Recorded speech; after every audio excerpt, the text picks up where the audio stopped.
भारताचं परराष्ट्र धोरण सपशील कोसळलंय, राहुल गांधी यांचे विधान.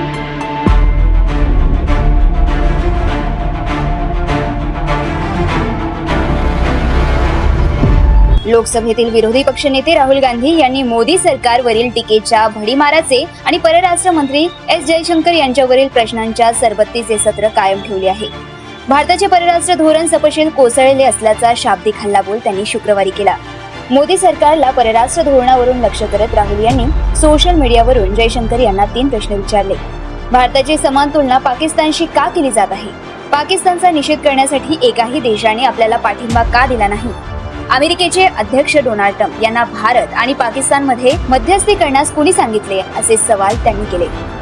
पहलगाम दहशतवादी हल्ला, ऑपरेशन सिंदूर आणि संघर्ष विराम या परस्परांशी निगडीत मुद्द्यांवरून काँग्रेस आणि विशेषतः राहुल सातत्याने मोदी सरकार, जयशंकर यांना घेरत आहेत. त्यावरून भाजपनेही जोरदार पलटवार करण्याचे धोरण अवलंबले आहे. त्यातून शाब्दिक युद्धाची तीव्रता वाढल्याने राजकारणही तप्त बनले आहे. याआधी गुरुवारी पंतप्रधान नरेंद्र मोदी यांनी राजस्थानमधील भाषणातून पाकिस्तानला पुन्हा निर्वाणीचा इशारा दिलाय. मात्र मोदींनी पोकळ भाषणे थांबावीत अशा शब्दात राहुल यांनी त्यांच्यावर निशाणा साधला. दहशतवाद्यांच्या मुद्द्यावर पाकिस्तानच्या म्हणण्यावर विश्वास का ठेवला? ट्रम्प यांच्या पुढे झुकून देशहिताचा बळी का दिला? अशी विचारणाही त्यांनी मोदींना उद्देशून केली.